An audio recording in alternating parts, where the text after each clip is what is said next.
Dia Santo. Santo dia. Então, que bom estar com vocês em mais um Consagra-te TV. Nós estamos discutindo os mandamentos da lei de Deus. E hoje nós vamos viver o sexto mandamento. O sexto mandamento é: não cometerás adultério, que está lá no livro do Êxodo, capítulo 20, versículo 14. Mas também é interpretado pelo nosso povo como não pecar contra a castidade. Para discutir este tema, trouxemos hoje um convidado especial. Um convidado especial que é o padre Antônio Gomes da Silva. Ele é pároco da paróquia Nossa Senhora da Conceição, em São Rafael. Ecônomo da nossa arquidiocese. Assistente eclesiástico da Pastoral da Criança. Nosso amigo, nosso pai, nosso pastor. Então, uma alegria ter Padre Antônio aqui conosco. Então, vocês que estão nos assistindo, consagra-te. Então, a palavra de ordem para você que está nos assistindo é não pecar contra a castidade. E você, já tinha parado para pensar sobre esse tema? Então, o Catecismo da Igreja Católica, ele muito nos ensina, tem muita coisa a nos formar sobre este mandamento. No parágrafo 2393 até o 95, coloca que Deus, ao criar o ser humano, conferiu a dignidade pessoal de igual modo a um e a outro. Compete a cada um, homem ou mulher, reconhecer e aceitar a sua identidade sexual. A identidade sexual é de onde parte tudo. Cristo é um modelo de castidade e todo batizado é chamado a viver uma vida casta, segundo o seu próprio estado de vida. Um outro ponto, o estado de vida. A castidade significa a integração da sexualidade na pessoa, implica na aprendizagem e no autodomínio. Então, a castidade é algo muito mais amplo, é aquilo que Deus quer para cada um de nós no nosso estado de vida. Então, Padre Antônio Gomes, o senhor o que é que pode nos dizer do que significa a castidade no plano de salvação em Cristo? Importante percebermos cada mandamento no contexto da aliança de Deus com a humanidade. Deus que se solidariza conosco para nos salvar. E os 10 mandamentos, eles acontecem na história do povo de Deus a caminho da salvação. Por isso, a palavra do Senhor, ela foi codificada nos 10 mandamentos para que o povo de Deus possa caminhar iluminado por essa palavra, procurando realizar o desejo do Senhor contido nessas prescrições, nestes mandamentos. E o sexto mandamento toca exatamente a sexualidade, como viver a sexualidade, como viver o afeto dentro do caminho de salvação que nós acolhemos em Cristo. Isto é importante, é fundamental a gente ter isso presente. Primeiro, a vocação. O mandamento do Senhor é chamado à santidade, é chamado a uma vida em conformidade com a graça. E assim, o afeto e a sexualidade em cada um dos estados de vida vai sendo vivido nessa perspectiva de realização da obra do Criador em cada um de nós, que nos fez homem e mulher, que nos fez sexuados, e da obra do Salvador, que em Cristo nos coloca nesta dimensão da fraternidade universal, de modo que o amor ágape, o amor de Deus, vai se manifestando em cada nível de relacionamento humano, na fase da amizade, na fase conjugal, em todas as etapas e relacionamentos nossos, nós vamos nos preocupando em viver o amor de Deus em sua plenitude, que é o amor doação, o amor generoso, o amor universal. A vocação cristã toca todas as dimensões do nosso ser. E assim também a vivência da castidade, ela passa pela vivência do afeto sexual em todas as dimensões do nosso ser, das nossas relações humanas. E para isso é importante que nós procuremos viver o afeto e a sexualidade dentro do processo de integração da sexualidade na própria pessoa, de modo que a pessoa ela vai se realizando, se autorrealizando na medida em que é fiel.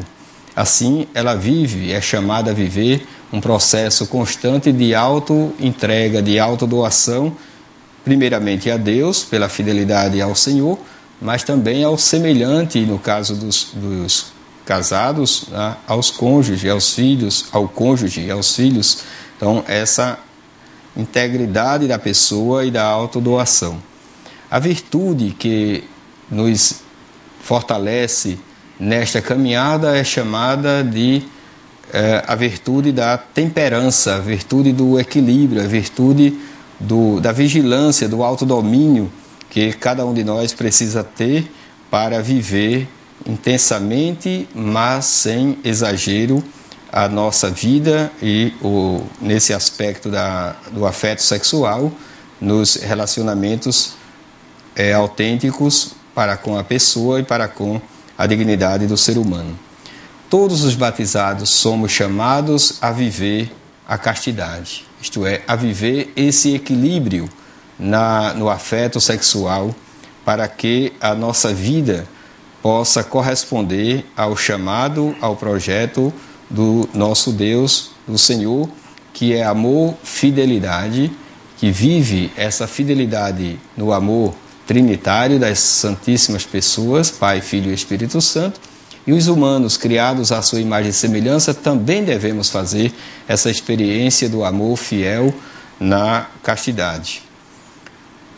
A virgindade, o celibato consagrados são modos de viver a sexualidade, o afeto na castidade. Mas a castidade não é apenas, como temos dito, para alguns, é para todos os cristãos. Portanto, há também a castidade conjugal para aqueles que se casaram e a castidade na continência para os solteiros, para os viúvos, os homossexuais. A Igreja pede que todos os cristãos procurem, cada um na sua condição humana e social e eclesial, viver com equilíbrio a sexualidade. Então, vocês que estão nos assistindo, a palavra de ordem é não pecar contra a castidade. Todos nós somos chamados por Deus a viver a castidade, cada um no seu estado de vida, como o Padre Antônio Gomes muito nos ensinou. Então, o Catecismo da Igreja Católica é um local, uma fonte inesgotável para que você possa rezar e compreender sobre esse tema. Ele fala no parágrafo 2396 até o 2400 que entre os pecados gravemente contrários à castidade devem-se citar a masturbação, a fornicação, a pornografia, as práticas homossexuais, o adultério e o divórcio, a poligamia, a união livre. Todos são ofensas graves à dignidade do matrimônio. Não estamos a condenar o pecador, aquele que está envolvido nestas práticas, mas essas práticas são ofensas graves à lei de Deus. Então, o Padre Antônio Gomes, quais então essas ofensas à castidade? A luxúria é uma primeira expressão que fere a castidade, porque o amor sexual é uma expressão de realização da comunhão, e a busca do prazer em primeiro plano, a todo custo, é um desvio, é uma desordem à vida afetiva sexual autêntica. O prazer sexual é justo dentro da vivência da sexualidade segundo o projeto de Deus para cada um de nós, para todo o ser humano. Outra experiência que fere a dignidade do amor conjugal, do amor sexualidade, é a pornografia. E em nosso tempo, como isto está presente em tantos espaços, às vezes na própria família, nos meios de comunicação, especialmente na internet, quanta exposição pornográfica, isto é, a intimidade do relacionamento humano, do relacionamento sexual exposto e feito comércio a partir desses produtos. E a igreja, na sua doutrina, insiste, inclusive, em relação aos poderes públicos que vigiem para que isso seja coibido e não propagado como a gente está tão acostumado a perceber. Também a prostituição, outra chaga na vida social, a sexualidade sendo negociada, sendo produto, sendo paga, e a igreja é bem explícita, não apenas a pessoa que se prostitui, mas o prostituinte, aquele que utiliza. O prostituto ou a prostituta tem igual pecado, tem igual responsabilidade neste ato. Então é outra ferida grave no âmbito da castidade. Também o estupro, a violência sexual, a busca de satisfação, forçando a liberdade, forçando o cônjuge ou a outra pessoa, e os atos homossexuais. A igreja, ela respeita, ela acolhe, ela serve a todas as pessoas, independentemente da sua situação sexual, porém, a própria Sagrada Escritura faz referência que a prática homossexual é contrária à natureza, é contrária ao projeto do Criador e, portanto, não se encaixa no projeto de salvação que o Senhor nos propõe em seu Filho Jesus Cristo. Então, vocês que estão nos ouvindo, não pecar contra a castidade. Você que está ouvindo, você está meditando, o que é que você já viveu, sua realidade a respeito disso, mas precisamos conhecer a doutrina da igreja para poder melhor andar no caminho de Jesus. No livro A Vida Espiritual Explicada e Comentada, de Adolphe Tanqueray, ele nos coloca alguns pontos. No parágrafo 1103, nos diz que, segundo a doutrina de São Paulo, o matrimônio cristão é símbolo da união que existe entre Cristo e a igreja. Vai naquela passagem bíblica: maridos, amai as vossas mulheres como Cristo amou a igreja e se entregou a si mesmo por ela, a fim de a santificar. Devem, pois, então, o casal amar-se, respeitar-se mutuamente. O primeiro efeito deste amor é a união, uma união indissolúvel dos corações. Uma união indissolúvel destes corações e, por conseguinte, uma fidelidade inviolável um ao outro. É importante entendermos isso. Um amor indissolúvel, uma fidelidade inviolável como a de Cristo à igreja. Então, Padre Antônio, quais as ofensas à dignidade, especificamente neste caso, da vocação ao matrimônio? Jesus, quando reapresentou o Decálogo e especificamente o 6º mandamento, disse: ouvistes o que foi dito aos antigos, não cometerás adultério, eu porém vos digo, todo aquele que olha para uma mulher com desejo libidinoso já cometeu adultério com ela em seu coração. Também em Mateus 19, Jesus, interpelado pelos fariseus acerca do divórcio, ele disse: o homem que se divorciar de sua mulher e se unir a outra cometerá adultério, e a mulher divorciada que se unir a outro também cometerá adultério. Então, o adultério é a ofensa mais grave ao matrimônio. O profeta Oséias, chega a relacioná-lo com a idolatria.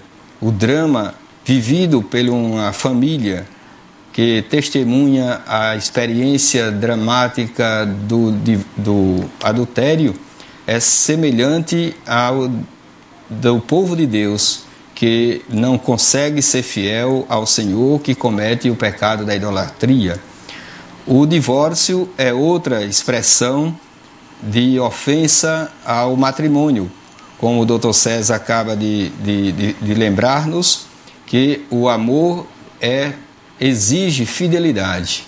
Costumo dizer nas celebrações de matrimônio que não há amor verdadeiro sem fidelidade, e é impossível a fidelidade sem amor verdadeiro.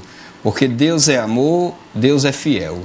Nós precisamos fazer essa experiência por toda a nossa vida de um amor fiel ao Senhor e fiel aos compromissos que nós acolhemos na dimensão da fé, especialmente o compromisso vocacional, o sacerdote, o casal cristão. Todos nos consagramos diante do altar do Senhor e juramos amor e fidelidade ao projeto que acolhemos livre e conscientemente. Outra expressão de ofensa ao matrimônio é o incesto, isto é, o envolvimento afetivo sexual entre parentes impedidos, proibidos de casamento, parentes muito próximos, como pai e filho, avô e neto, tio e sobrinho ou sobrinha, e assim por diante. Mas também aqueles por afinidade, como o padrasto em relação ao filho ou à filha da sua mulher, e tantos casos que a gente está acostumado a ouvir e ver na televisão desse tipo de violência sexual por parte de pessoas que se agregaram à família, embora não sejam consanguíneos, mas são considerados parentes por afinidade. E o catecismo até faz referência que pode se relacionar a incesto os educadores, pessoas responsáveis por crianças e adolescentes que as assediam sexualmente, elas também se incluem nesse pecado do incesto. Também a união livre, as pessoas que decidem viver juntos ou constituir família sem o sacramento cristão, as pessoas batizadas que decidem fazer família sem o matrimônio também violentam o matrimônio, que é o único modo que a fé cristã católica reconhece para a constituição do casal e da família segundo o projeto de Deus. Também o Dr. César fez referência à bigamia, à poligamia. Então, a busca de constituição de mais de uma família também é contrária ao projeto de Deus em Cristo Jesus. Não pecar contra a castidade. Já tinha parado para pensar sobre isso? Nesse mundo atual, as pessoas não estão parando para discutir esse tema. Então, você consagrado a Nossa Senhora, você escravo de amor, você consagrado a Jesus, você que é a igreja, acorda. Vamos tomar posturas a respeito desse tema? Então, nós vamos agora também pegar o livro de espiritualidade de Adolphe Tanqueray, que está lá no seu parágrafo 1104, que fala sobre um pensamento de São Francisco Sales. E diz algo para lhe inquietar, você que está nos ouvindo. Conservai, pois, ó maridos, um terno e constante e cordial amor pelas vossas mulheres. Se quereis que vossas mulheres sejam fiéis, ensinai-lhes esta fidelidade com o vosso exemplo. Com que cara diz São Gregório de Nazianzeno? Quereis vos exigir a pudicícia de vossas mulheres, se vós mesmos viveis a impudicícia. Mas vós, mulheres, cuja honra anda inseparavelmente aliada com a pudicícia, com a honestidade, conservai a candura da vossa reputação. Não podemos querer que nossas mulheres sejam puras e honestas se nós não formos puros e honestos. Com que cara podemos exigir que nossas esposas sejam mulheres dignas e decentes se nós não formos também? Então, como os santos dizem, que o vosso exemplo, que o meu exemplo, que o seu exemplo seja o que seja seguido pela sua esposa e pelos seus filhos. Então, Mara, virgindade e castidade são as mesmas coisas? E a Virgem Maria? Ela foi apenas Virgem Maria ou virgem e casta? Tenho certeza do seguinte, se eu não tivesse que estar agora aqui gravando esse programa, eu gostaria de estar aí com você, assistindo, porque quantos ensinamentos, quantas coisas são faladas nesse programa que vai cada vez mais edificar o seu comportamento. Mas te respondendo, César, existe sim diferença entre virgindade e castidade, mas nós podemos afirmar que a Virgem Maria tanto foi casta como foi virgem. Mas vamos recapitular um pouco daquilo que o padre nos trouxe hoje. Vamos entender a virgindade mais ligada ao próprio ato sexual, enquanto castidade é algo mais de conduta, algo mais de comportamento, algo mais de equilíbrio, entende? Então veja só, uma pessoa pode até ser virgem e não ser casta, mas pode ser, e existem muitas pessoas, não é, que são castas, mas também não são virgens. Uma coisa não independe da outra. Nós podemos pegar alguns exemplos. Santa Maria Madalena, não é? Ela não era mais virgem, mas quando ela conhece o senhorio do Senhor, quando ela conhece a intimidade com Deus, as belezas e as maravilhas que Deus propõe para aquelas pessoas que seguem seus mandamentos, a Virgem Maria se torna uma mulher que busca cada vez mais a castidade, ter um comportamento voltado para a honra e glória de Deus. A gente pode perceber isso muito bem. Tanto é que ela foi a primeira a anunciar que Jesus estava vivo, que não estava mais no sepulcro. Nós podemos também pegar e elencar aqui o comportamento de tantas outras mulheres. Dercy Gonçalves, né? Viveu mais de 100 anos. É incrível, mas Dercy Gonçalves, mesmo com a forma dela ser, ela foi virgem. Ela casou virgem, não sei se você sabe disso, o primeiro marido dela morreu e ela ainda estava virgem.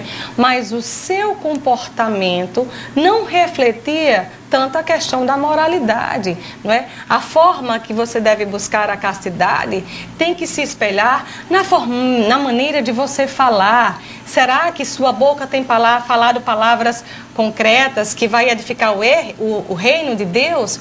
Ou será muitas vezes que os palavrões, que o palavreado chulo faz parte da sua vida? A maneira de se vestir. Vamos ver como é que nós estamos nos vestindo. Até que ponto a sensualidade não está infringindo esse mandamento de Deus? A maneira de se comportar. Você é irreverente, como é que você tem agido?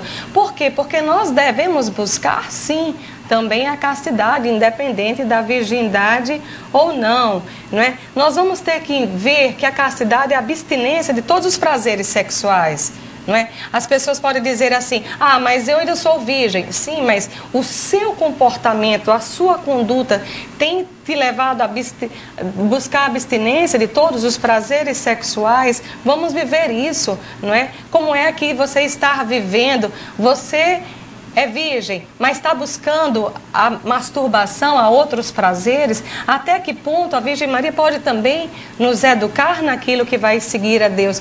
Meus amores, nós estamos no mundo, mas não somos desse mundo. Entende isso? Você compreende essa palavra que Deus nos diz? Nós vivemos hoje num mundo que a gente percebe que ele está erotizado. As propagandas que vão falar de um produto terminam colocando sempre uma mulher que esteja nua. É sempre um apelo às coisas da carne. Os teus olhos, onde você tem colocado?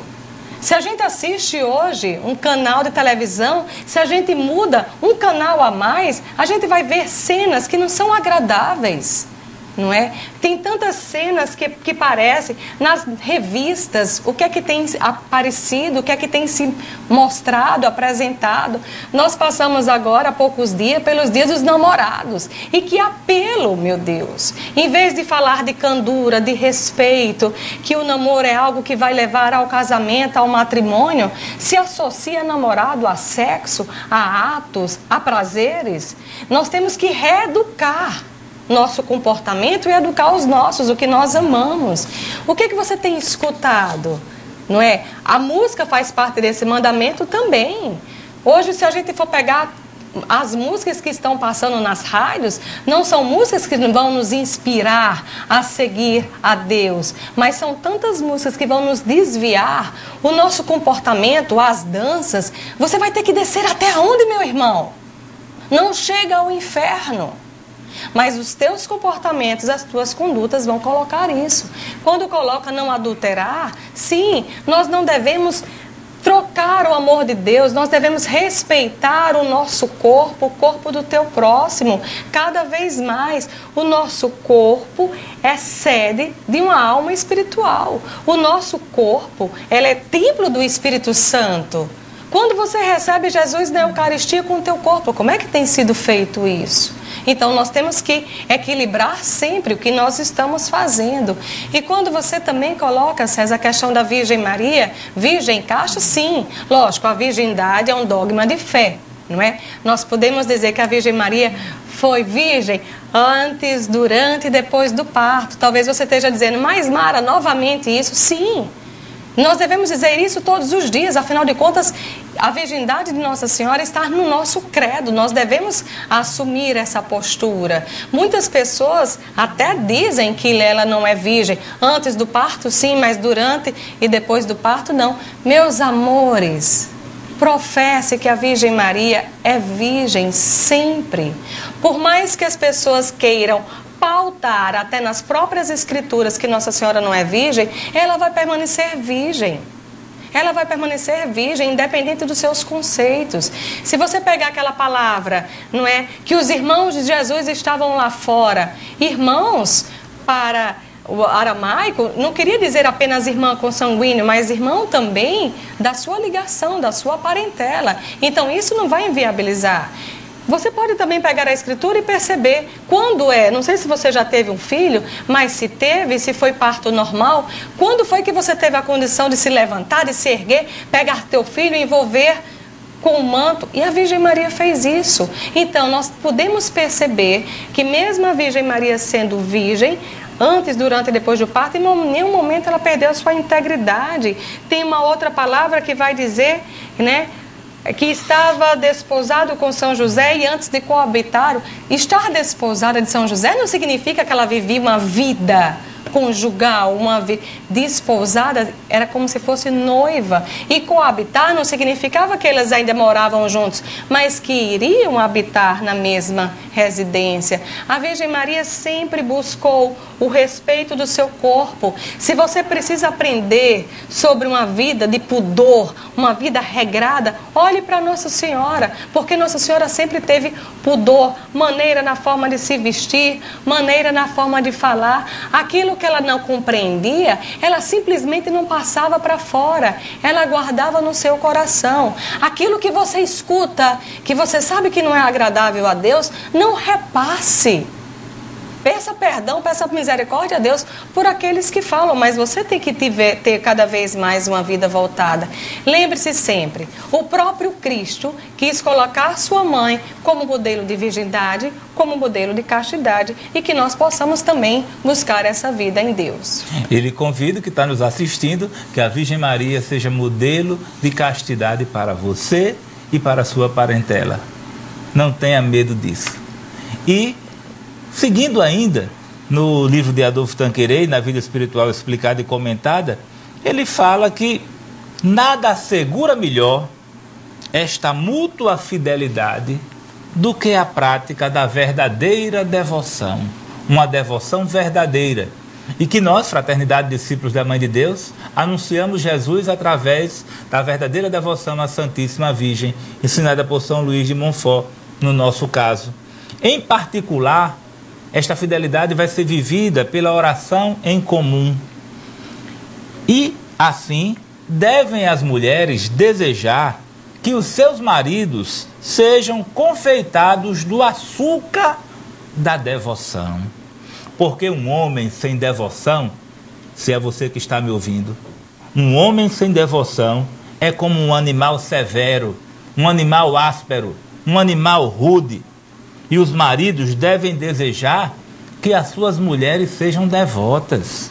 Porque sem a devoção, a mulher é de sobremaneira frágil e sujeita a cair ou desanimar na virtude. Então você que está nos ouvindo, busque ter uma verdadeira devoção à Virgem Maria, que é uma verdadeira devoção ao próprio Cristo, só fazendo a vontade do Pai. Então, Mara, para estes que estão nos assistindo, consagrados, aqueles que desejam se consagrar, a consagração à Virgem Maria é importante na vivência da castidade? Olha só como é que funcionam as coisas. A castidade vai ser justamente não buscar as coisas da impureza, tá certo? Então, se a Virgem Maria é a Imaculada Conceição, já está dizendo, ela é a pura. Então, ninguém melhor para nos ensinar sobre essa vida, sobre essa virtude, do que a própria Virgem Maria. Meu amor, independente do seu estado de vida, eu não sei quem é você, não sei quem está com você nos assistindo, mas independente de seu estado de vida, todos nós devemos buscar essa castidade. O inimigo de Deus, ele passa o dia armando ciladas para te fazer cair. Entende? Então você tem que perceber tanto, você tem que pedir também a Deus o autoconhecimento. Meu Senhor e meu Deus, o que é que me faz cair nesse pecado da castidade? E vai pedindo a Ele a graça de você ser forte. Agora não pense que você vai conseguir superar e alcançar as promessas, não é, que Deus tem para você apenas com as tuas forças. A Virgem Maria, sim, quer te ajudar, mas Nossa Senhora, como em tudo que faz, ela te leva a Deus. A Virgem Maria vai ser a porta do céu, mas ela te indica, entra em oração ao teu Deus, pede a graça, suplica a Deus que você tenha forças para você viver tantos atos que te faz sair daquele caminho, não é? Nossa Senhora, ela aponta aquilo que Deus passou quando Jesus quis ser mais forte, quando Jesus teve que passar por tribulações, ele recorreu ao jejum. Faça isso também.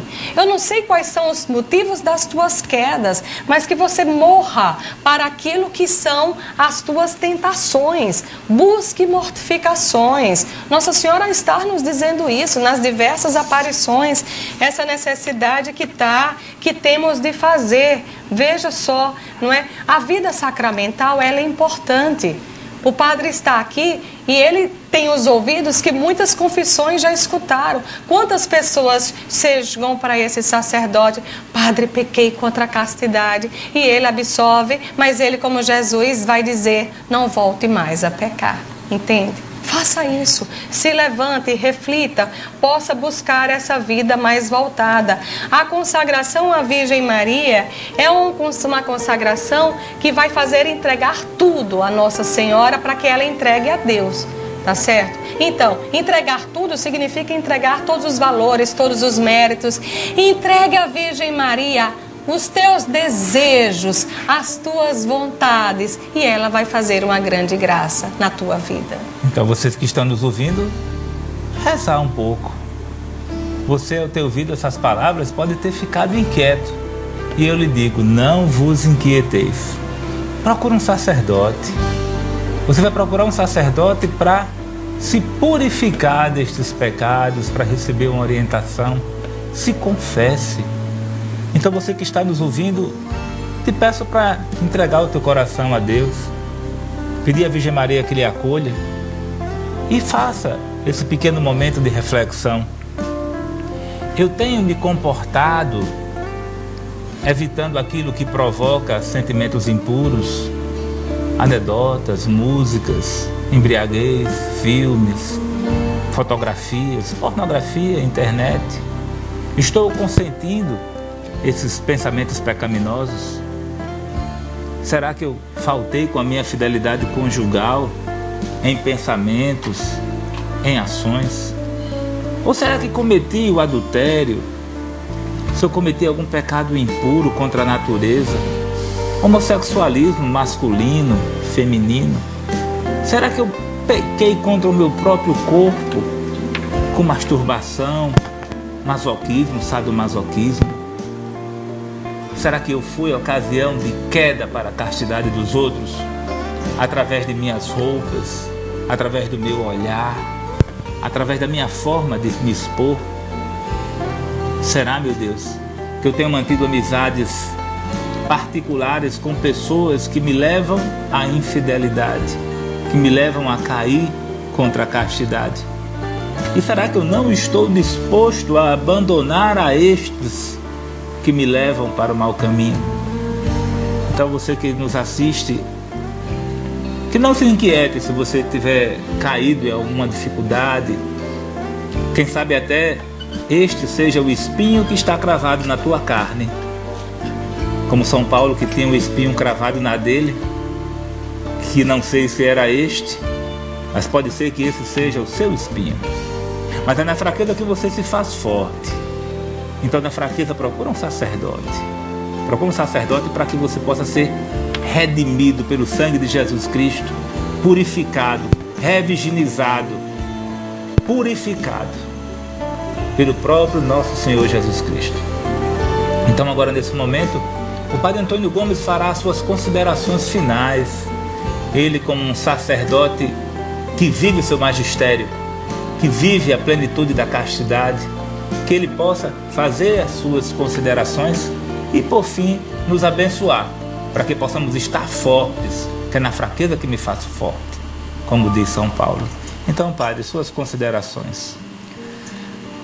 Na segunda carta de São Timóteo, o capítulo 3, versículos 16 e 17, nós encontramos o seguinte ensinamento: toda a Sagrada Escritura é inspirada por Deus e útil para ensinar, para repreender, para corrigir e para formar na justiça.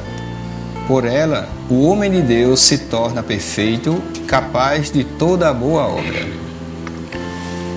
Os mandamentos da lei de Deus, como disse no início da reflexão, têm por finalidade nos indicar o caminho da salvação. São síntese, se assim podemos dizer, de toda a Sagrada Escritura, para que a gente possa viver a palavra do Senhor neste desejo ardente de nos unir a Ele cada vez mais e de fazermos da experiência humana em todos os seus níveis, seja na família, seja no trabalho, seja no lazer, onde quer que estejamos, experiências humanas pautadas no projeto de vida e salvação que o Senhor nos oferece em seu Filho Jesus. Assim, a vivência do afeto sexual será acolhida, essa vivência será acolhida como expressão da nossa vida em Deus, realizando-nos na comunhão com o semelhante, seja ele cônjuge ou amigo ou parente. Todos precisamos viver a nossa sexualidade não apenas na expressão genital, mas de modo amplo, no modo de respeito e de carinho e afeto para com todas as pessoas que cruzam o nosso caminho. E assim, a vivência do afeto sexual, a castidade, não será um peso, mas, pelo contrário, uma maneira de nos realizarmos no Senhor. Concluo com aquele ensinamento que o documento de Aparecida nos traz acerca do ser cristão, do ser discípulo missionário de Cristo. Não deveria ser para nós um peso, uma carga pesada, mas ao contrário, deveria ser um prazer enorme ser discípulo missionário de Cristo. Então essa mesma atitude devemos ter em relação aos mandamentos. Não deveriam ser para nós algo impossível, difícil demais, mas deveria ser trilha que nos aponta o caminho da salvação e, seguindo-os, nós temos a segurança de já estarmos aqui vivendo no Senhor, na esperança de uma eternidade feliz. Invoco a bênção do Senhor, nosso Deus, a Trindade Santa, sobre cada um de vocês, sobre sua família, sobre seus empreendimentos condignos, para que, à luz da graça do Senhor e conduzidos pelo Espírito do Senhor, nós possamos ser no mundo esse sal da terra, essa luz do mundo que o Senhor Jesus nos pede no Evangelho de São Mateus. A bênção do Deus Pai Todo-Poderoso se derrame sobre cada um de vós, em nome do Pai, do Filho e do Espírito Santo. Amém.